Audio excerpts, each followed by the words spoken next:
صلاة الله سلام الله. Assalamualaikum warahmatullahi wabarakatuh.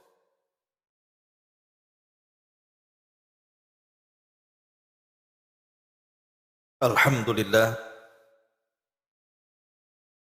alhamdulillahilladzi bi ni'matihi tatimmus shalihat. Asyhadu an la ilaha illallah wahdahu rabbi la syarika lah wa asyhadu anna Muhammadan abduhu wa rasuluhu alladzi la nabiyya ba'dah. Amma ba'd. Alhamdulillah, di pagi ini kita bisa duduk kembali di awal dari tahun 1445 Hijriah, dan kita masih diberikan kesempatan untuk duduk di taman-taman sorga sebagaimana Nabi SAW mengatakan, idza marartum biriyadil jannati fartau. Kalau kalian lewat di taman-taman sorga, singgahlah di situ. Kemudian sahabat bertanya, Rasul, taman-taman sorga itu apa? Maka Rasul mengatakan, halaqah dzikir. Artinya orang yang duduk kemudian mempelajari halal dan haram, maka orang yang duduk di situ hakikatnya sedang duduk di taman-taman sorga. Ibu-ibu yang dimuliakan Allah Subhanahu wa Ta'ala, kita lanjutkan kajian kita masih membahas 175 jalan menuju sorga karya Naif bin Mamduh Al-Suud, dan kita sudah masuk pada halaman ke-22, masih bicara tentang mengenal sifat-sifat sorga. Sekali lagi saya tekankan bahwa sorga itu kenikmatannya tidak bisa dilihat mata, didengar telinga, bahkan terlintas pun tidak bisa. Saking nikmatnya. Jadi sehebat apapun kita duduk di sini dari pagi sampai sore, dari sore sampai pagi lagi, bahkan boleh jadi mungkin berminggu-minggu, saya mensifatkan sifat sorga, sorga itu tidak bisa disifatkan. Sehebat apapun mensifatkan manusia kepada sorga itu, tetap sorga jauh lebih indah dibandingkan semua manusia yang mensifatkannya. Karena tadi tidak pernah dilihat, tidak pernah didengar, bahkan terlintas pun tidak. Jadi yang dijelaskan oleh para ulama ini bagian kecil saja dari keindahan-keindahan sorga, bukan seluruhnya, karena tidak bisa disifatkan masalahnya. Baik, yang nomor 9, kita akan mensifatkan tentang sungai-sungai sorga. Rasulullah SAW bersabda di sini, Al-Kautsaru nahrun fil jannati, hafatahu min zahabin, majrahu alal yaquti wa dzurri, turbatuhu atyab minal miski, wa ma'uhu ahla minal asali, wa asyaddu bayadan minas salji. Al-Kautsar adalah sebuah sungai yang ada di sorga. Yang kedua, tepinya terbuat dari emas. Aliran airnya di atas berlian dan juga permata. Bahkan debunya lebih wangi dibandingkan minyak misik, dan airnya lebih manis dari madu dan lebih putih daripada salju. Kemudian juga Rasulullah SAW mengatakan anharul jannati takhruju min tahti tilal atau min tahti jibali miskun. Sungai-sungai sorga itu sumbernya dari bawah tebing-tebing atau dari bawah gunung-gunung minyak misik. Dan Nabi SAW mengatakan inna fil jannati bahrul ma wa bahrul asal wa bahrul labani wa bahrul khamari thumma tushaqquk al anharu ba'du. Sesungguhnya di dalam sorga itu ada lautan air yang jernih, ada lautan madu, ada lautan susu, ada lautan khamar, kemudian darinya mengalir sungai-sungai. Ma'asyiral muslimat yang dimuliakan Allah Subhanahu wa taala, para ulama menjelaskan bahwa sungai di sorga itu, itu tidak ada tembok yang mengapit kiri dan kanan. Kalau di dunia ini sungai, kita lihat parit itu Bu, kan mesti harus dihadang tuh kiri kanannya dengan tembok supaya airnya tidak melimpah keluar. Tapi di sorga itu tidak ada penghalang tuh kiri kanannya, tidak ada dinding. Jadi sungai itu yang mengalir begitu saja dengan tertibnya dan tidak mungkin luber kemana-mana. Dan itu bagian daripada keindahan surga.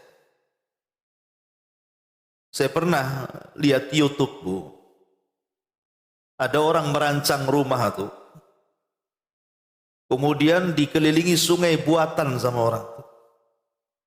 Sampai sungai itu ditaruh di bawah rumahnya itu. Padahal mengalir itu karena pompa itu. Kemudian dibuat taman-taman di situ. Masya Allah cantik sekali. Itu di dunia. Terkadang kita nyaman dengan suara air terjun gitu ya. Dengan sungai yang mengalir. Kita dimanjakan dengan pemandangan seperti itu. Lah di sorga juga Allah tahu kesenangan manusia. Tidak perlu kemudian kita harus ke kampung nengok sungai itu. Di Batam kan susah sangi sungai, kalau laut banyak lah kan itu. Tapi sungai susah di sini. Tapi di sorga itu memang sudah disediakan tamannya, disediakan sungainya.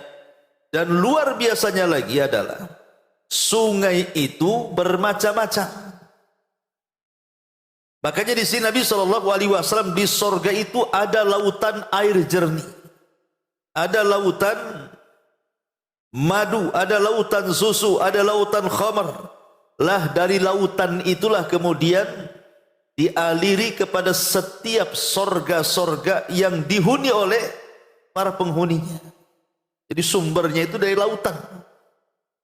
Di mana lautannya? Wallahu a'lam. Yang jelas bahwa sungai-sungai yang mengalir ke sorga itu asalnya dari lautan yang ada di atas langit itu. Ya kalau di bumi saja ada lautan, masa di atas tidak? Dan itu kuasa Allah Subhanahu wa ta'ala. Ustaz bisa enggak berenang? Berenang aja lah Bu, apa susah? Kalau berenang gitu ya. Berenang di air susu sambil minum ya kan. Berenang di air madu, berenang di khamar lagi, coba bayangkan. Di dunia Bu, minum khamar itu paling tinggi dia bisa mengeluarkan kata-kata yang tidak baik. Terkadang mencela satu dengan yang lainnya kan. Atau kadang-kadang memukul satu dengan yang lain. Terkadang saling membunuh tuh orang minum khamar di dunia. Dan paling rendah sakit kepala bu orang minum khamar. Jadi madarat khamar itu kalau kita rinci itu ada 4. Orang kalau minum khamar paling kecil sakit kepala. Kemudian yang kedua sakit perut. Kemudian yang ketiga terkadang ngomong gak jelas. Namanya orang mabuk, hilang akal kan gitu ya. Kemudian yang keempat saling menyakiti biasanya. Itu khamar di dunia. Tapi kalau khamar di sorga tidak. Ibu sambil berenang di sungai khamar kemudian sambil minum gitu ya. Ya nggak ada apa-apa gitu ya. Justru kelezatan yang luar biasa. Makanya kemudian Allah mengatakan wa anharun min khamrin ladzati lisyaribin. Dan khamr itu sangat lezat diminum oleh para peminumnya. Itu khamr di sorga. Kalau khamr di dunia jangan coba-coba. Sakit kepala bu dibuatnya. Tapi ini sungai-sungainya. Kemudian yang ke-10 sifat pohon-pohon sorga. Nabi SAW mengatakan inna fil jannati la syajaratan yasirur raqibu fi dhilliha mi'ata amin la yaqta'uha wa in syi'tum faqra'u wa dhillim mamdud wa ma'in maskuh. Sesungguhnya dalam sorga kata Rasul ada sebuah pohon yang jika seseorang berkendaraan berjalan di bawah naungannya selama 100 tahun, niscaya dia tidak akan selesai melewatinya. Jika kalian ingin membaca, maka bacalah firman Allah Subhanahu wa taala, dan naungan yang terbentang luas dan air yang tercurah. Kemudian Nabi SAW juga mengatakan inna fil jannati la syajaratan yasirur raqibul jawadal mudammar as-sari'a mi'ata amin ma yaqta'uha. Sesungguhnya dalam sorga itu ada sebuah pohon yang jika seorang penunggang kuda yang terlatih dan cepat berjalan melewati selama 100 tahun, niscaya tidak akan selesai melewatinya. Masyarul muslimat yang dimuliakan Allah Azza wa Jalla. Dalam sebuah hadis ketika Nabi SAW menceritakan tentang keasingan Islam, apa kata Rasul? Bada al-Islam ghariba wa sayaudu ghariba kama bada'a fatuba lil ghuraba. Kemunculan Islam ini pada awalnya asing. Gimana tidak asing, Bu? Nabi SAW datang di tengah-tengah orang jahiliyah penyembah berhala. Ya asing lah kan begitu. Lah keasingan Islam ini akan terjadi itu nanti di akhir zaman, dan sekarang sudah waktunya bahwa Islam itu sudah dianggap asing. Karena orang-orang yang menjalankan syariat Islam dengan betul-betul menjalankan syariat Islam terkadang dianggap aneh. Kayak ibu-ibu yang bercadar ini kan bagi orang-orang awam itu dianggap aneh. Ataupun yang bapak-bapak yang cingkrang mungkin begitu ya, mungkin dianggap aneh itu. Belum mungkin menyampaikan tauhid ataupun menyampaikan sunnah, lebih dianggap aneh lagi, ajaran dari mana ini. Tapi lihat bagaimana Nabi SAW mengatakan fatuba lil ghuraba. Fatuba lil ghuraba. Beruntunglah orang-orang yang asing. Ada yang mentafsirkan tuba itu artinya nama pohon di sorga. Jadi nama pohon di sorga itu namanya tuba. Lah pohon di sorga itu disifatkan oleh Nabi SAW itu naungannya, Bu, atau bayangannya itu tidak terputus dengan kuda balap yang dipacu 100 tahun lamanya. Jangankan pakai kuda, Bu, jalan kaki 100 tahun itu sampai di mana kira-kira? Jangan berhenti loh ya. Anggaplah mungkin Batam ini nggak lewat laut, mungkin disambung-sambungkan dengan pulau tuh, ke jembatan gitu ya. Kemudian kita jalan 100 tahun itu kira-kira sampai mana tuh? Itu jalan kaki, gimana pakai kuda kan begitu. Lah itu naungan pohon itu tidak akan terputus dengan perjalanan 100 tahun itu. Logikanya begini. Ibu punya rumah.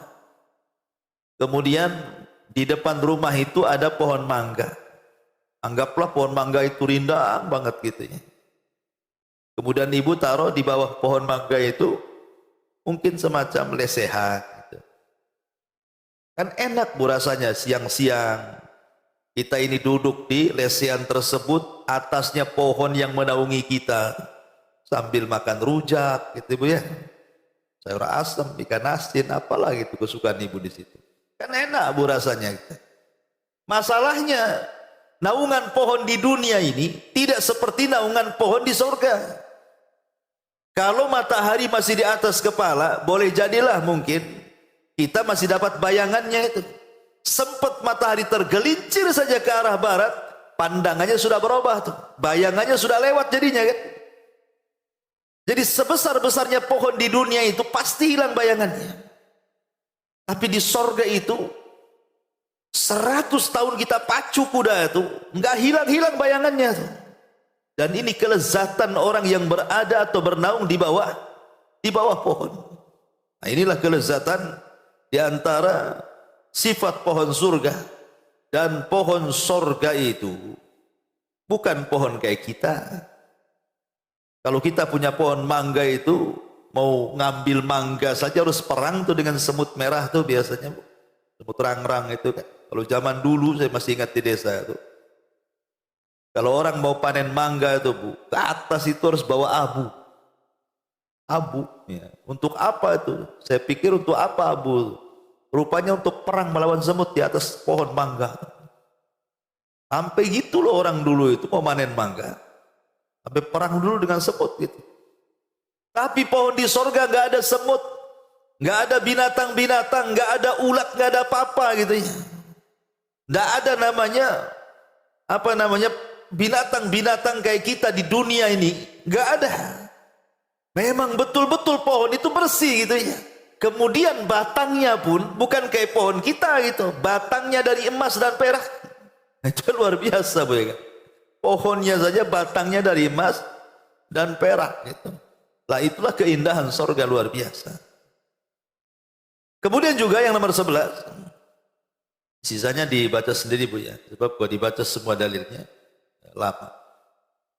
Makanan dan minuman para penduduk surga. Nabi SAW mengatakan, ya'kulu ahlul jannah fiha wa yashrabuna wa la yataghawwatuna wa la yamtakhituna wa la yabuluna walakin ta'amuhum dzalika jusha'un karashil miski yulhamuna tasbiha wal hamda kama tulhamuna nafsa. Para penduduk surga akan makan dan minum di dalamnya. Di dalam Al-Quran, ketika Allah Subhanahu wa ta'ala bicara soal makan ataupun minum, Allah Subhanahu wa ta'ala mengatakan, kulu washrabu hani'an bima aslaftum. Makanlah kalian, minumlah kalian. Quran kalau mensifati makan dan minum, ketika mensifati penduduk surga, Bu, maka Quran tidak membatasi. Artinya makanlah apa yang ada di surga, minumlah apa yang ada di surga. Tapi kalau di dunia, Bu, ada batasan. Makanya Allah mengatakan apa? Kulu min thayyibati ma razaqnakum. Makanlah tapi dari yang kami rizkikan yang halal. Di dunia ini kalau makan ada batasannya, Bu. Harus yang halal, harus yang bagus, tidak memadaratkan. Jangan makan yang hasil curian, jangan makan dari daging yang tidak dibacakan nama-nama Allah, jangan minum khamr, jangan ini. Di dunia ini makan minum saja diatur, Bu. Tidak semua makanan boleh dimakan, tidak semua minuman boleh diminum. Tetapi di surga Allah mengatakan, kulu, makan semuanya, minum semuanya. Bahkan ada sebagian ulama mengatakan, kalau di surga, Bu, kalau makan itu main telan, Bu. Kalau di dunia ini kan main kunyah dulu. Kunyah, apalagi ini kan berisiko kalau sudah tua, gigi sudah goyang, makan pula sate gitu kan. Itu kan susah, Bu. Ya, untuk melembutkannya susah, ujung-ujungnya ditelan juga kan. Jadi ada sebagian mengatakan di sorga itu tidak main ngunyah, Bu, main telan aja, langsung ke akar rasanya. Gitu ya. Kita kan kalau makan ini kadang-kadang dikunyah dulu sampai lembut, baru ditelan, baru terasa gitu enaknya gitu ya. Asinnya ke manisnya atau gurihnya dan begitu seterusnya. Di surga enggak, makan kemudian langsung merasakan lezatnya. Tidak susah payah. Kita ini mau makan buah saja, kadang-kadang kayak makan buah durian, Bu. Anggaplah kita beli durian, tidak ada alat untuk pembukanya, nggak ada alat tuh, tidak ada pisau, tidak ada apa pokoknya. Gimana cara makannya itu? Ujung-ujungnya dibanting duriannya, terbelah kan begitu ya. Susahnya lo mau makan di dunia ini. Itu sudah jelas-jelas barangnya depan muka tuh. Kalau tidak ada alat pembukanya pun susah juga. Kadang-kadang sudah beli di pasar tuh buah-buahan itu. Sekali pas dibuka tepo semua isinya, duriannya nggak ada isinya, kulitnya aja 1 kilo ibu belikan begitu ya. Itulah di dunia, Bu. Ya, kadang-kadang makanan tidak sesuai dengan keinginan kita. Bahkan saya juga pernah, Bu, ya udah makanan, nampaklah gambar-gambarnya cantik banget tuh. Totong hitam, Bu. Gambarnya cantik, Bu. Ini pas datang asin semua makanannya, Bu. Asin keterlaluan ini. Ini mau kawin lagi maksudnya, yang masaknya mungkin itu ya. Jadi kadang-kadang ini sudah ada tuh gambarnya. Kita pengen itu COD rupanya tidak sesuai dengan keinginan. Itulah makanan di dunia. Tidak sesuai dengan keinginan. Kadang kena tipu gitu kan. Beli buah-buahan, beli jeruk, kadang-kadang sampelnya aja yang manis tuh. Makan, Bu, katanya kan. Oh, enak juga, udah bungkus 2 kilo. Sampai di rumah kecut separuh kan. Lah itulah di dunia, tapi di sorga tidak. Di sorga itu semua lezat, tidak ada yang tidak lezat. Dan semua makanan dimudahkan untuk dimakan. Semua buah-buahan dimudahkan untuk dipetik. Dan tidak susah payah. Ya. Makanya di sini Nabi SAW mengatakan para penduduk sorga itu akan makan dan minum di dalamnya. Mereka tidak buang air besar. Tidak buang air besar. Artinya termasuk juga buang air kecil kan begitu ya. Makanya kemarin sudah saya jelaskan, adalah orang tanya itu, Ustaz, di sorga itu ada toiletnya katanya kan. Ya enggak ada di toilet, buang hajat aja enggak, ngapain buat toilet di sorga. Toilet itu hanya ada di dunia. Jadi di sorga itu hanya makan, minum saja. Kemudian cara buang hajatnya, makanya di sini kemudian Nabi SAW mengatakan, mereka tidak buang air besar, tidak beringus, tidak juga buang air kecil, bahkan makanan mereka itu akan menghasilkan sendawa yang wanginya seperti minyak wangi misik. Mereka diberikan ilham untuk bertasbih, bertahmid, sebagaimana mereka diberikan ilham untuk bernafas. Jadi cara buangnya makan dan minum itu hanya 2 di sorga. Ima dengan sendawa atau dengan keluar keringat. Itulah cara buang hajatnya penduduk sorga itu. Dan ini bagi kita mungkin aneh. Tidak ada yang aneh bagi Allah Azza wa Jalla. Allah itu ala kulli syai'in qadir. Atas segala sesuatu maha mampu. Allah bisa membuat buang air kecil dan buang air besar dengan cara seperti itu. Apa yang bisa menghalangi bagi Allah Azza wa Jalla? Allah itu qadir, mampu atas segala sesuatu. Kemudian dari Abi Umamah radhiyallahu an qala, innar rajula min ahlil jannati la yashtahi syaraba min syarabil jannati fayaji'ul ibriku fayaqa'u fi yadihi fayashrabu thumma ya'udu ila makani. Dari Abu Umamah secara marfu ia berkata, sesungguhnya salah seorang dari penduduk sorga itu, jika hendak minum dari minuman sorga, sebuah teko menghampirinya dan berada tepat di tangannya. Lalu dia pun minum, kemudian teko itu kembali ke tempatnya. Masya Allah. Gimana caranya? Berarti kan terbang. Teko itu kan terbang ya. Jadi semua berjalan untuk kita. Semua makhluk yang ada di sorga itu melayani kita, Bu. Melayani kita. Dan semua makhluk yang ada di sorga itu bisa bicara. Mereka mengucapkan salam kepada kita. Dan mereka bisa diperintahkan oleh kita kapanpun kita mau. Dan tanpa dibatasi waktu. Umpamanya ibu pengen minum, datanglah tekonya, datang gelasnya, ingin makan, datang piringnya. Kemudian balik lagi ke tempatnya. Di dunia bu, pengen minum itu harus beli dulu gelasnya. Kalau kotor dicuci dulu. Kalau bocor ditempel. Itu ya. Nanti kalau ingin minum kopi, beli dulu kopinya. Nggak mungkin langsung diseduh. Ibu buat dulu minuman panas gitu ya. Pas umpamanya mau masak air panas, gas pula habis. Harus beli gas lagi. Udah beli gas, tak pandai pula masangnya. Aduh, stres bu. Sampai mau minum segelas kopi itu keringatan tuh. Itu di dunia. Di akhirat tidak perlu. Pengen kopi umpamanya kan. Ya sudah. Wedang jahe tinggal datang. Apa pula kan itu ya. Jadi itulah kelezatan di sorga. Dan hebatnya kembali ke tempatnya itu. Dari sini menunjukkan bahwa ada perkara-perkara yang memudahkan kita. Tetapi juga terkadang ada pelayan-pelayan. Pelayan-pelayan itu sebenarnya kita tidak berhajat kepada pelayan. Di sorga itu tidak perlu berhajat, karena makanan datang sendiri, minuman datang sendiri. Tapi pelayan-pelayan itu diciptakan oleh Allah Subhanahu wa taala untuk menambahkan kenikmatan kita hidup. Sebagaimana hidup di dunia, ibu umpamanya ada pembantu di rumah kan agak senang sedikit tuh. Ada yang ngepel, ada yang nyuci, ada yang bersihkan. Agak sedikit senang lah. Jadi nggak semua pekerjaan rumah tangga itu ibu urus semua kan. Lah di sorga juga sama. Sampai Allah mengatakan, wa yatufuna alaihim wildanun mukhalladun.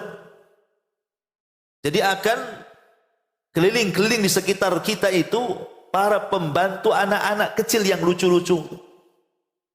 Bahkan ada sebagian ulama mengatakan jumlahnya itu setiap satu orang dikasih 100 pembantu dari anak-anak.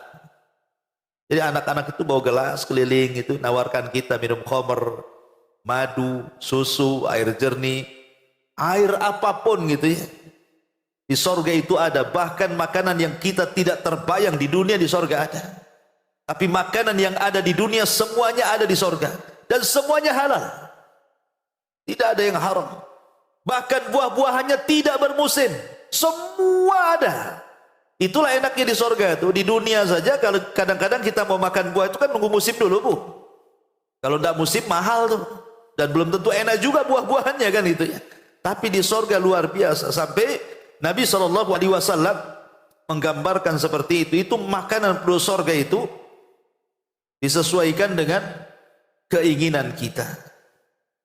Dan anak-anak yang melayani kita itu bagian daripada pemandangan indah sorga. Seperti mamanya ibu kan yang suka anak-anak kadang-kadang kan. Nggak lihat anak aslinya saja.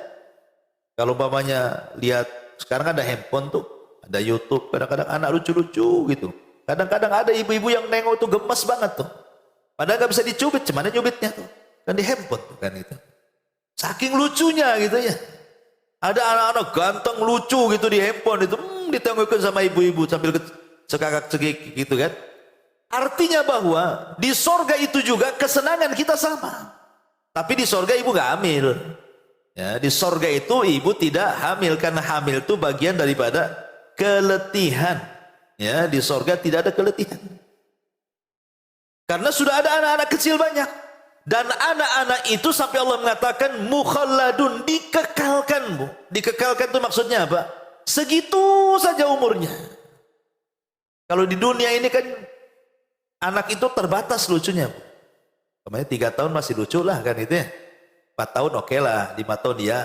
Itu kalau 7 tahun nyebelin tuh bu. Ya. Nanti kalau 15 tahun banyak nyeki aja tuh. Udah kurang ajar kan bu ya. Jadi ada batas orang di dunia ini lucu anak-anak itu ada batasnya. Tapi di surga lucu terus kan itu. Dan itu disebutkan dalam Quran mukhalladun, dikekalkan seperti itu. Walaupun ulama khilaf tentang apakah anak-anak kecil di surga itu memang Allah ciptakan di surga seperti bidadari. Memang Allah ciptakan makhluk surga. Ataukah dia adalah bayi-bayi yang meninggal dari bayi-bayi orang-orang Islam sebelum balik dia meninggal dan kelak anak-anak itu akan dibangkitkan di sorga untuk melayani kita. Ataukah itu anak-anak orang kafir, anak-anak orang kafir yang mati sebelum balik. Namanya ada orang non muslim, punya bayi baru lahir mati, itu kan belum punya dosa, Bu. Belum mengikuti agama bapaknya kan, berarti kan masih fitrah tuh. Lah apakah kemudian bayi-bayi ini yang dimaksud dalam ayat tadi? Wallahu alam, semua ada kemungkinan. Bisa saja itu bayi yang memang Allah ciptakan dalam sorga, bisa saja itu bayi-bayi kita yang meninggal sebelum balik, atau bayi-bayinya orang kafir yang belum berdosa kemudian meninggal dunia. Nah, mereka lah akan melayani kita di sorga dengan kelucuan mereka yang luar biasa. Ya. Jadi walaupun ada para pelayan di sorga, sebenarnya kita tidak berhajat kepada pelayan, karena yang namanya gelas ataupun piring itu datang sendiri dengan isinya. Gitu. Tetapi hanya untuk menambah kelezatan, makanya dibuat ada pembantu-pembantunya. Ya layaknya seorang raja ataupun ratu lah kan, ada pelayannya, Bu. Ya itulah pelayan-pelayan diciptakan oleh Allah Subhanahu wa taala. Kemudian di sini An Abi Umamah radhiyallahu anhu qala anna rajula min ahli al-jannah la yashtahi tayra min tuyuril jannah fayaqa'u fi yadihi munfaliqan nadhaja. Dari Abi Umamah dia berkata, sungguh salah seorang dari penduduk sorga jika menginginkan seekor burung, tentu dari burung-burung sorga, Bu ya, bukan burung-burung dunia. Karena kalau burung dunia tidak semua bisa dimakan kan. Seperti burung gagak nggak bisa dimakan karena ada cakarnya kan itu ya. Kemudian juga kanibal. Kadang yang halal betul-betul halal, merpati nih, nggak bisa dimakan sebab kolesterol tinggi pula katanya. Mau dimakan takut pula pinggang sakit gitu. Nggak jadi dimakan kan, Bu ya. Itu burung di dunia tuh. Ya jadi maksud di sini adalah burung-burung di sorga di sini. Kalau burung-burung di sorga ya tentu luar biasa rasanya. Jadi sesungguhnya salah seorang di antara penduduk sorga itu jika menginginkan seekor burung dari burung-burung sorga, maka burung itu akan berada tepat di tangannya dalam keadaan matang dan siap santap. Tuh luar biasa, Bu ya kan. Ibu baru terlintas pengen lah pecel lele. Tahu-tahu ada lele pula di tangan tuh. Tinggal makan. Aduh, kepengen rawon. Udah ada depan kita rawonnya. Itulah begitu, Bu. Jadi apapun yang kita hayalkan tuh juga ada aja di depan tuh. Enaknya di sorga. Ya. Walaupun sudah seenak ini di sorga, ya banyak pula yang tidak tertarik orang masuk sorga. Kenapa? Buktinya tergesa-gesa di dunia. Allah sudah katakan loh, khomer di sorga itu lezat. Enggak. Masih lezat khamar di dunia, minum khamar di dunia, tergesa-gesa dia. Allah sudah katakan tuh, macam-macam makanan enak di sorga itu, semua halal. Tapi sudah tergesa-gesa kan di dunia, cari pula yang haram. Bahkan ada orang Islam itu justru buat apa namanya status itu, atau buat vlog di YouTube malah makan babi pula dia. Coba bayangkan, muslim pula dia. Kurang ajar bukan itu. Allah sudah sediakan loh di sorga, nanti semua halal boleh. Tapi tergesa-gesa di dunia pula dia makan yang haram. Itulah makanya mereka sebenarnya tidak mau masuk sorga. Makanya ketika Nabi SAW mengatakan, setiap umatku pasti masuk sorga, kecuali orang yang enggan masuk sorga. Siapa yang enggan itu bodoh kali, kata para sahabat. Masa orang masuk surga kok enggan gitu ya. Kata Rasul, man ata'ani dakhalal jannah wa man asani faqad aba. Siapapun yang taat kepadaku dipastikan masuk surga. Siapa yang enggan dan tidak mau taat kepadaku, itulah yang enggan masuk surga. Kemudian yang nomor 12, sifat pakaian penduduk surga dan jubah mereka. Allah Subhanahu wa taala berfirman, ulaika lahum jannatu adnin tajri min tahtiha al-anhar yuhallawna fiha min asawira min dhahabin wa yalbasuna thiyaban khudran min sundusin wa istabraqin muttaqiina fiha 'alal araiki ni'mas thawab wa hasunat murtafaqa. Mereka itu adalah orang-orang yang bagi mereka sorga Aden mengalir sungai di bawahnya. Dalam sorga itu mereka dihiasi dengan gelang emas. dan mereka memakai pakaian hijau dari sutra halus dan sutra tebal, sedang mereka duduk sambil bersandar di atas dipan-dipan yang indah. Itulah pahala yang sebaik-baiknya dan tempat istirahat yang indah. Coba lihat ayat ini, Bu.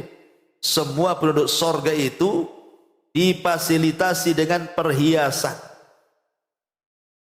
Semua itu, badan ibu itu dikasih perhiasan tuh. Jadi ada waktunya ibu akan diberikan perhiasan.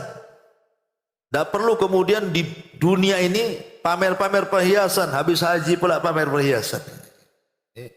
Nanti di sorga setiap orang itu akan diberikan perhiasan, semua lengkap, Bu, sak gelangnya, sak kalungnya, sak cincinnya, semua.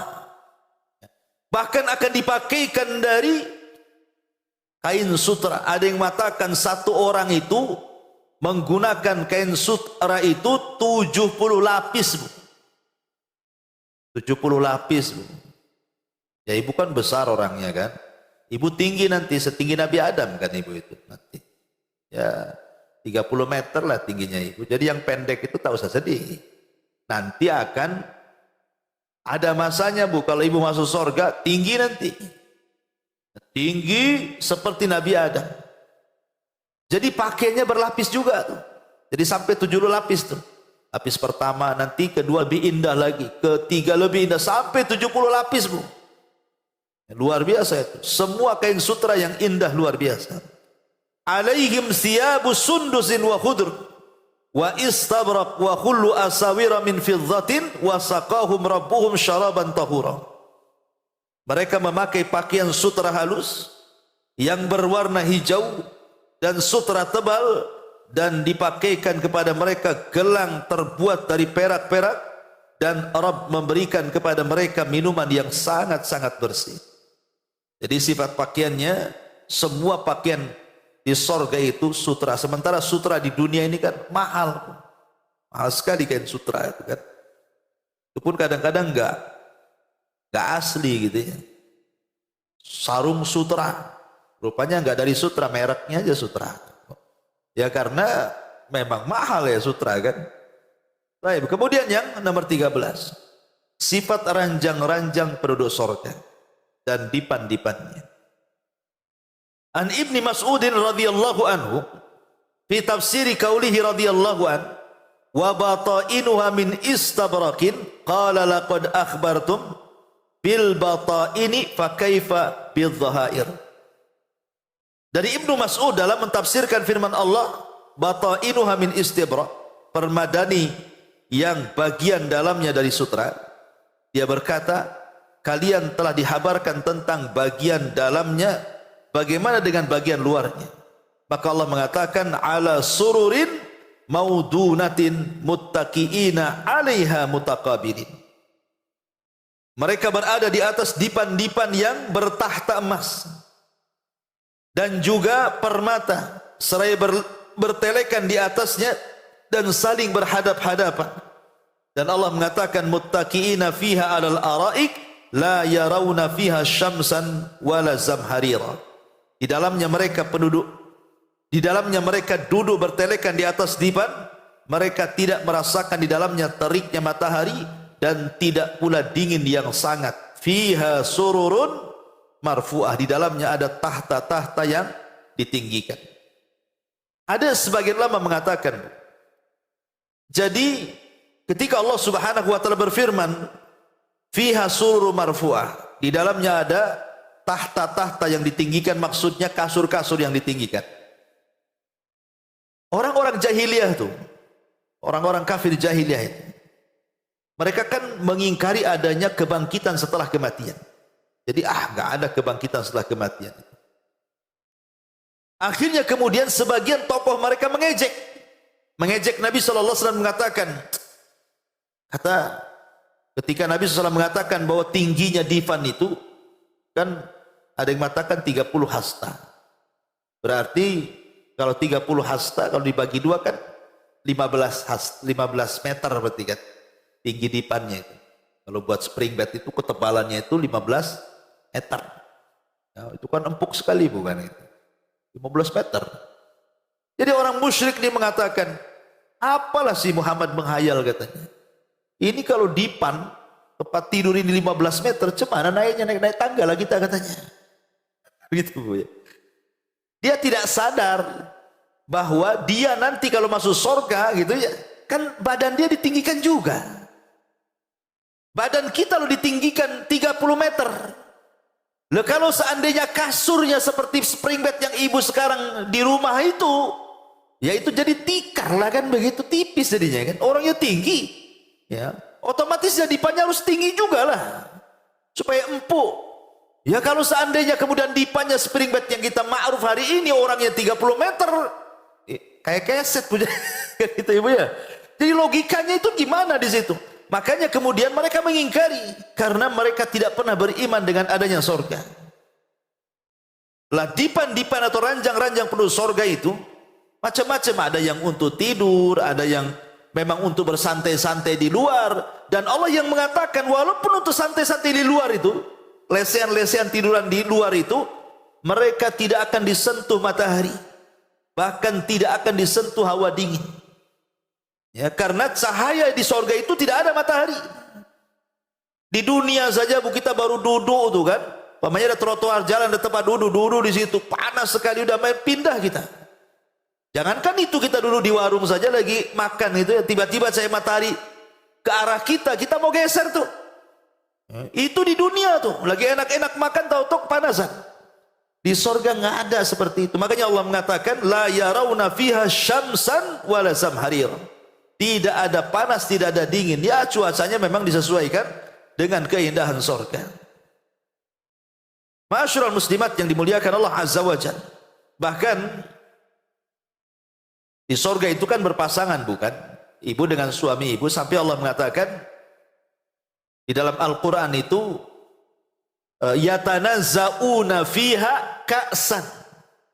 Yatanazzauna fiha ka'san. Jadi di atas dipan-dipan itu Bu, Allah Subhanahu wa taala sediakan satu gelas. Pertanyaannya, kenapa Allah mengatakan satu gelas dalam ayat ini? Apa di surga nggak ada gelas lain? Kok cuma satu? Yatanazzauna fiha ka'san. Mereka saling berebut dalam satu gelas itu minuman yang ada di surga. Ini menggambarkan romantisnya penduduk surga ya kan. Jadi Allah mengatakan satu gelas. Pertanyaannya, masa di surga cuma ada satu gelas? Ya.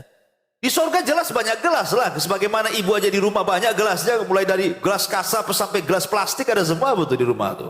Ya kan? Maksudnya di sini bukan tidak ada gelas di surga itu. Ketika Allah mengatakan yatanazzauna fiha ka'san, jadi suami istri di surga itu saling berhadap-hadapan, kemudian dengan satu gelas. Maksudnya di sini satu gelas ini itu gambaran rahmat kasih sayang, kemesraan, begitu bahasa kita. Kasih sayang suami kepada istri dan juga sebaliknya. Dengan satu gelas itu yatanazzaun, saling bergantian.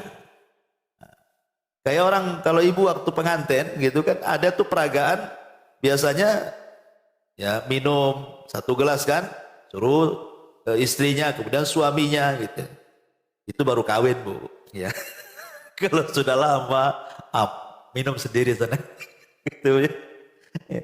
Banyak tuh gelas di dapur, kok tak tampak katanya. Kan itu Bu ya. Jadi di surga itu ya memang seperti itu dibuatnya. Jadi satu gelas itu bukan berarti di surga tidak ada gelas, tidak. Hanya ingin menunjukkan keromantisan penduduk surga saja. Makanya Nabi SAW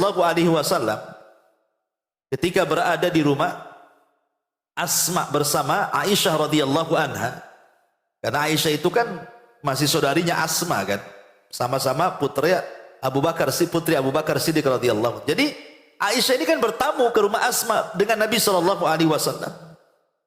Kemudian dihidangkan satu minuman tuh. Kemudian Nabi SAW ketika itu melihat Aisyah radhiyallahu an minum, Rasul mengatakan, mana bekas minummu tuh? Dan itu ya di gelasnya satu. Kata Rasul, mana bekas minum, sebelah mana bibirmu? Oh, sebelah sini. Kemudian Rasul minum dari bekas bibirnya Aisyah radhiyallahu anha. Dan juga sebaliknya, ya, Aisyah juga sama gitu. Itu romantisnya Nabi. Kalau romantisnya ibu ya tidak tahu saya kan. Mungkin juga nggak mau, malas kan itu. Yang parahnya dibuat jijik pula, jijik katanya. Itu nggak paham bagaimana Nabi mengajarkan romantis. Yang lebih parah lagi ini kadang-kadang saya pernah dengar gitu ada cerita ikhwan-ikhwan gitu. Jadi ngajaklah istrinya makan di warung di Nagoya itu di mana gitu cerita. Jadi ketika pesan-pesan lele atau apa gitu dihidangkan, ini kadang-kadang suaminya lagi makan bu, ya, itu lauk istrinya diambil, kan itu ya. Lalu istrinya diambil, tapi karena istrinya sabar, ya biarin aja. Tapi dalam hati dia enak juga. Kok sudah pesan sedikit, diambil pula sama suaminya. Itu suami yang tidak perhatian, kadang-kadang seperti itu. Bukannya mesra bu, malah habis pulang di rumah, marah-marah. Ya tadi di warung saya nggak sempat marah, malu sama orang warung. Pas di rumah marah-marah tuh, gara-gara lele tuh. Jadi kadang-kadang kita ini seperti itu kehidupan dunia. Tapi di sorga tidak. Di sorga itu tidak ada dendam karena sudah dicabut masalahnya. Apa yang mau jadi dendam? Tidak ada sakit hati, tidak ada apa.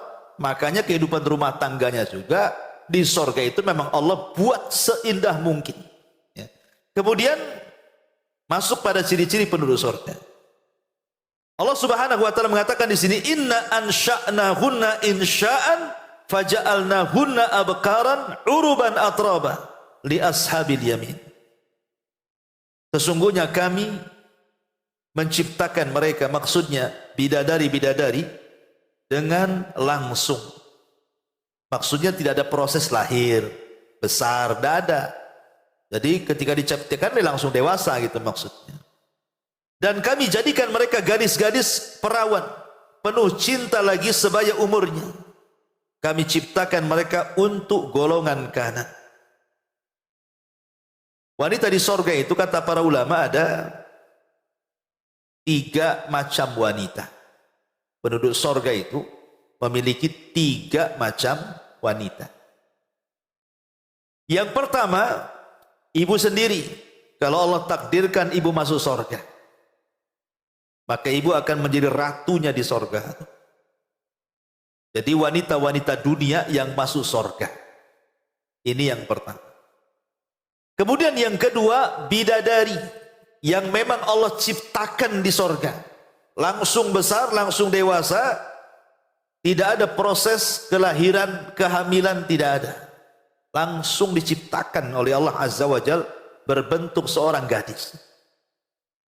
Kemudian yang ketiga, dayang-dayang. Ya, para pembantu. Yang Allah Subhanahu wa taala ciptakan untuk melayani bidadari dan melayani ibu. Lah bidadari itu bu, kalau di dunia ini ada sebagian mengatakan itu sama dengan budak sahaya lah kalau seandainya. Jadi saya punya istri sah gitu ya, merdeka. Kemudian saya punya budak. Kan budak juga halal saya gauli walaupun tanpa harus dinikahi. Lah posisi ibu itu sama tuh. Jadi ibu itu jadi ratunya, ya bidadari itu semacam budaknya lah kalau di dunia itu. Halal bagi suaminya, tapi tetap suami itu pasti akan cenderung kepada wanita-wanita dunia yang masuk ke dalam sorga dibandingkan bidadari yang ada di sorga itu sendiri.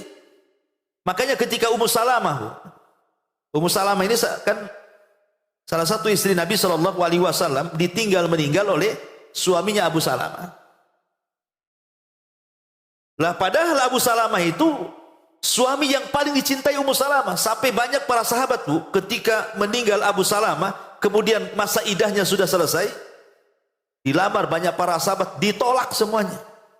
Padahal yang melamar itu udah ganteng-ganteng, kaya-kaya, pinter-pinter bu, ditolak semuanya sama Ummu Salamah itu bu. Kenapa? Karena bagi dia tidak ada laki-laki yang lebih dicintai daripada Abu Salamah. Itu cinta mati tuh Ummu Salamah. Kalau ibu kan cinta hidup gitu ya. Suami mati kawin lagi lah kan. Itu. Jadi ketika Nabi SAW melamar Ummu Salamah, kan tidak mungkin Ummu Salamah mengatakan Abu Salamah lebih baik daripada Nabi, mustahil. Ya, Nabi lebih baik daripada Abu Salamah. Tapi karena Ummu Salamah ini ingin menolak halus gitu ya, makanya dia cari alasan, Rasul, saya ini anaknya banyak, kecil-kecil. Yang kedua, saya ini sudah tua. Yang ketiga ini saya wanita pecemburu. Mau kamu dengan saya? Katanya Ummu Salamah. Kata Rasul, ya tidak masalah. Anak-anakmu, anak-anakku juga. Kau sudah tua, aku juga sudah tua. Adapun pencemburumu, aku berdoa semoga Allah hilangkan. Ya. Kemudian menikahlah Rasul dengan Ummu Salamah. Lah satu hari Ummu Salamah ini menanyakan kepada Nabi SAW soal wanita-wanita sorga. Beberapa soalan. Salah satunya adalah, Rasul, bagaimana dengan Al-Quran hampir secara keseluruhan itu menceritakan tentang bidadari dan keindahannya. Di mana wanita-wanita dunia yang masuk surga? Ini satu soalan. Yang kedua soalannya adalah wanita-wanita yang ditinggal mati suaminya. Umpamanya dia nikah 2-3 kali, meninggal semua suaminya. Kemudian ketika masuk surga dan para suami juga masuk surga, wanita ini mengambil suami yang mana? Yang pertamakah, yang keduakah, atau yang ketigakah? Ya, itu pertanyaan Ummu Salamah kepada Nabi SAW. Maka Rasul menjawab, ya, adapun wanita-wanita dunia yang masuk surga, maka kondisi mereka jauh lebih indah dibandingkan bidadari yang ada di surga. Kenapa demikian? Karena wanita-wanita dunia yang masuk surga itu mereka lelah letih masuk surga itu karena ibadah mereka. Karena solat mereka, sedekah mereka, puasa mereka, dan baca Quran, zikir, dan macam-macam ibadah. Akhirnya dengan kelelahan itulah wanita itu masuk surga. Otomatis dia lebih baik dibandingkan bidadari. Karena bidadari itu masuk surga memang diciptakan di surga. Tanpa lelah letih harus masuk surga. Adapun kalau seandainya wanita ini menikah, kemudian suaminya meninggal, kemudian menikah lagi dengan suami kedua, meninggal lagi, kemudian menikah lagi dengan suami ketiga, meninggal lagi. Nah suami yang keempat nggak mau, takut meninggal dia. Nggak mau lah, sudah 3 kali kawin mati semua atau 3-3. Nanti saya pula sasarannya gitu. Jadi akhirnya Allah takdirkan istrinya pula meninggal karena di zaman Rasul ada namanya Atikah. Di zaman Rasul, di zaman sahabat itu ada namanya Atikah. Atikah itu menikah 3 kali. Dan semuanya meninggal. Ya, semuanya meninggal. Ketika ada yang keempatnya melamar, Atikah tidak mau, takut meninggal lagi. Enggak usah lagi. Nanti meninggal lagi kamu kan itu ya. Ada di zaman Rasul itu namanya Atikah. Yang menikah 3 kali dan 3-3-nya meninggal suaminya. Lah maksudnya Ummu Salamah ini, kenapa dia bertanya seperti itu coba? Karena Ummu Salamah itu kan cinta dengan suaminya. Tetapi di lain sisi dia sudah menjadi istri Nabi yang lebih baik dibandingkan suaminya. Makanya dia tanya kepada Rasul kan, Rasul gimana nih? Ada orang yang menikah dengan suami pertama meninggal, menikah lagi suami kedua meninggal, menikah lagi suami ketiga meninggal. Kemudian semuanya masuk surga. Nih istri ini milih suami yang mana nih? Seolah-olah dia bertanya untuk dirinya sebenarnya. Karena dia cinta dengan Abu Salamah, tapi satu sisi Nabi lebih mulia dibandingkan Abu Salamah dan sudah menjadi suaminya. Maka Nabi SAW mengatakan,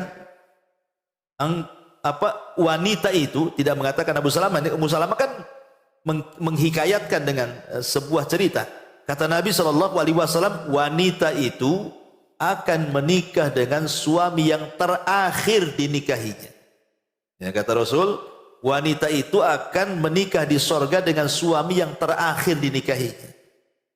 Makanya kenapa istri Utsman bin Affan radhiyallahu anhu, saat Utsman dibantai dengan cara sadis gitu ya, sampai kemudian istrinya kan mau melindungi, akhirnya ditebas sampai jarinya putus, istrinya Utsman itu. Dan Utsman meninggal dengan cara sadis. Kemudian jari-jarinya itu sampai dikirim ke Syam, ke Muawiyah ibn Abi Sufyan, biar tahu bagaimana sadisnya para pembunuh Utsman itu. Makanya Muawiyah tidak terima kan dengan kematian Utsman. Tetapi karena Muawiyah ingin berbuat baik kepada Utsman, dia lamar istrinya tuh, jandanya. Tapi istrinya Utsman tidak mau. Alasannya apa? Dia ingin bersama Utsman di sorga. Karena Rasulullah SAW mengatakan bahwa seseorang istri itu akan bersama suami yang terakhir yang dinikahinya. Makanya dia tidak mau nikah lagi. Ya. Tetapi ada juga yang berpendapat, kata Syekh Utsaimin rahimahullahu taala, ya tentu konteksnya di luar istri si Nabi kan begitu. Jadi kalau seandainya seorang wanita itu menikah 2-3 kali dengan seorang suami, maka kemudian meninggal semua dan sama-sama semua masuk surga, kata beliau, selain daripada pendapat yang tadi, ada juga pendapat yang lain, bahwa dia memilih mana suami yang paling soleh ketika di dunia. Ya, mana suami yang paling baik, yang paling soleh ketika di dunia, maka itulah pilihan dia di surga. Wallahu a'lam. Ya, ini kan ijtihad para ulama. Nah, di sini Allah Subhanahu wa taala menceritakan tentang ciri-ciri wanita penduduk surga. Inna ansha'nahunna insha'an faja'alnahunna abkaran uruban atraba li ashabil yamin. Ayat ini, Bu, ada asbab nuzulnya. Jadi ada seorang nenek. Nenek sudah tua, sudah renta. Datang pula kepada Nabi. Kemudian mengatakan, "Ya Rasulullah, adakah orang sepertiku di surga?" Nenek ini mengatakan, "Ada enggak orang sepertiku di surga?" Maka Rasul mengatakan, "Nek, di surga itu tidak ada nenek-nenek. Nek, di surga itu tidak ada nenek-nenek." Akhirnya nenek ini nangis. Ambil nangis pergi dia. Seolah-olah dia pahami dia tidak akan masuk surga. Karena di surga nggak ada nenek-nenek katanya. Ya. Jadi nenek ini tidak paham maksudnya. Pergi nangis dia, terseduh-seduh. Maka Rasul kemudian memanggil sahabat sini. Sampaikan kepada nenek itu, "Inna ansha'nahunna insha'an faja'alnahunna abkaran uruban atraba." Sesungguhnya kami menciptakan mereka bidadari itu dengan langsung, dan kami jadikan mereka gadis-gadis perawan penuh cinta lagi sebaya umurnya. Katakan kepada nenek itu, di sorga tidak ada seperti dia nenek-nenek. Bahkan nenek itu akan dirubah menjadi gadis yang cantik di sorga. Akhirnya setelah mendengar nenek itu yang tadinya nangis, ketika mendengar bahwa yang dimaksud bahwa nenek itu kalau masuk surga akan dijadikan gadis kembali, baru dia tersenyum dan tertawa. Oh, itu maksudnya rupanya. Ya, terkadang Rasul juga bercanda juga. Kemudian Rasul SAW mengatakan, "Lau anna imra'atan min nisa'i ahlil jannati ittala'at ilal ardi la adha'at ma bainahuma wa la mala'at ma bainahuma rihan wala nasifuha ala ra'siha ya'ni al-khimar khairun minad dunya wa ma fiha." Jika seorang wanita dari penduduk sorga nampak ke bumi, niscaya dia akan menyinari dan akan memenuhi wangian antar keduanya. Sungguh penutup kepalanya, yaitu kerudungnya, lebih baik daripada dunia dan seisinya. Subhanallah, Bu, ya. Satu saja bidadari turun ke bumi, itu wanginya, Bu, dari awal terbit matahari sampai terbenamnya. Wanginya. Jadi dari sini menunjukkan bahwa sifat bidadari itu wangi mereka, Bu. Ya tentu untuk suami-suami mereka. Ya ibu juga nggak masalah kalau wangi-wangi, tapi untuk suami. Jangan pula ngaji pula satu jerigen dikasih wangi-wangian, Bu. Nah ini kan sudah menyalahi aturan, karena sifat penduduk sorga bidadarinya itu memang melayani pasangan-pasangan mereka saja. Ya. Karena kebanyakan orang-orang awam kalau saya lihat itu seperti itu. Kalau lagi ke kondangan kawin, Masya Allah gitu ya, cantik-cantik gitu. Sampai dari sandalnya pun dipilih. Dipilih itu sandal. Ya. Gak sembarang, gak mau pakai sandal jepit itu. Kan bermerek kalau ya. Tasnya pun gak mau yang palsu, mau yang asli. Pakaiannya semua gitu ya. Sampai ke dandanan-dandanannya luar biasa. Tapi kalau sudah pulang sama suaminya udah gak lagi, itu dicopot semuanya. Balik pakai daster dapur lagi. Subhanallah ya kan. Sudah bau balsam lagi kan. Ya, jadi kadang-kadang tidak bisa membedakan harusnya dia diberikan kepada siapa, malah diberikan kepada siapa pula.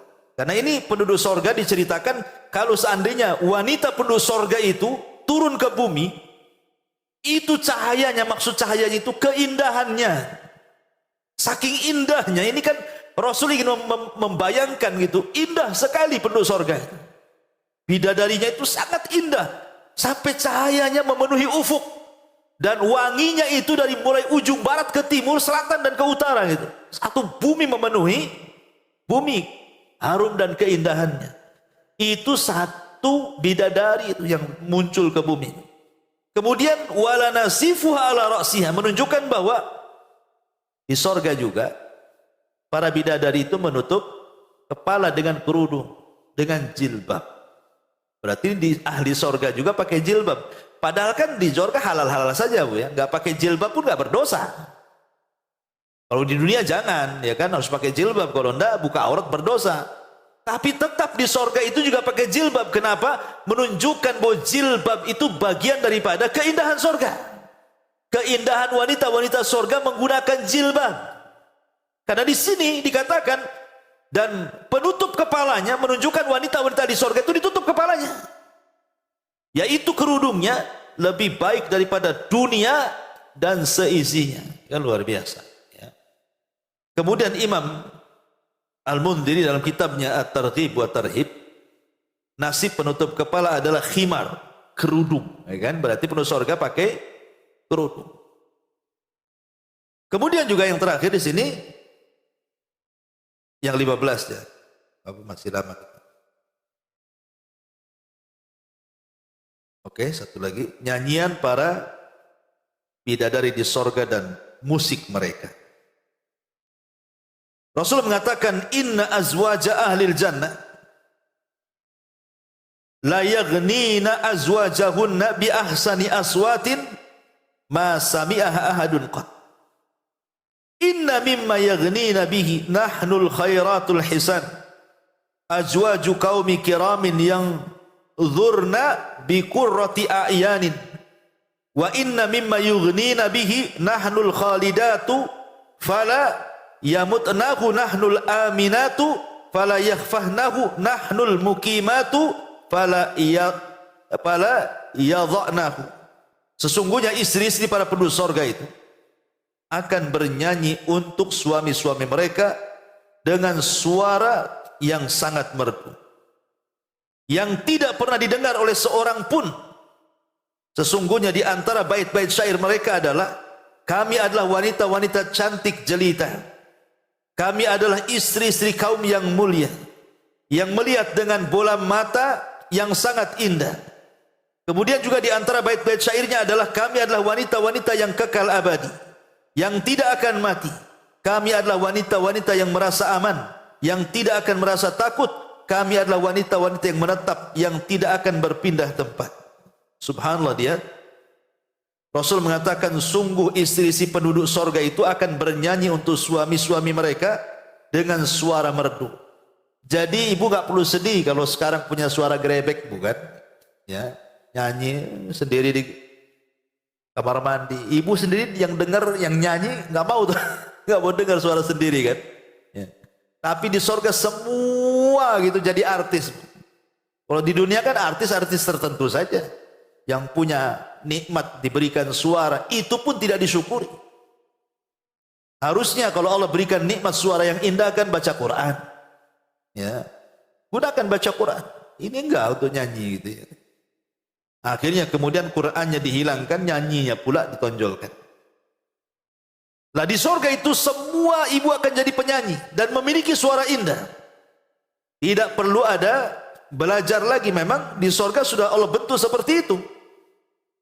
Kemudian dijelaskan di sini, suara yang merdu itu tidak pernah didengar lagi kemerduannya, saking merdunya. Kadang-kadang dulu mungkin sebagian kita yang masih belum hijrah, mungkin masih awam kan. Kadang-kadang tidur itu kalau nggak dengar musik nggak tidur. Ya, dulu masih ingat saya di muda lah, sekarang masih muda juga. Dulu masih anak-anak tuh, masih SMP itu suka tuh dengar apa itu instrumen kitaro tuh. Tapi tidur aja dulu itu. Itu kadang-kadang orang biar nyenyak tidur itu sampai kemudian dikasih lantunan instrumen lagu kan Bu, seperti itu. Artinya Allah itu tahu kesukaan manusia seperti apa. Ada orang-orang tidak bisa tidur kecuali dengar lagu. Lah di sorga itu Allah Subhanahu wa taala akan buat juga seperti itu, tapi lebih indah lagi, lebih merdu lagi. Dan itu hanya diberikan kepada pasangan-pasangannya saja. Dan itu bagian daripada keindahan sorga. Adapun kata-kata seperti ini kan bagian daripada bait-bait syair gitu ya.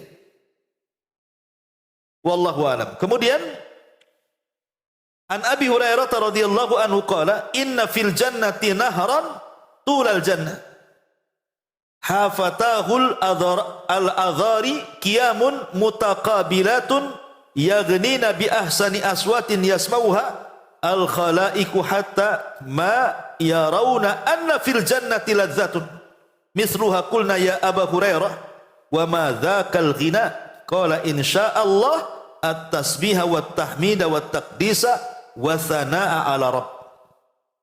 Dari Abu Hurairah radhiyallahu anhu secara marfu, dia berkata, sesungguhnya di dalam sorga itu ada sebuah sungai sepanjang sorga. Kemudian tepinya adalah gadis-gadis belia yang berdiri saling berhadap-hadapan.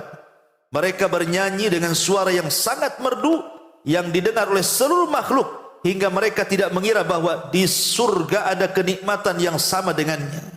Kami bertanya, wahai Abu Hurairah, apakah nyanyian itu?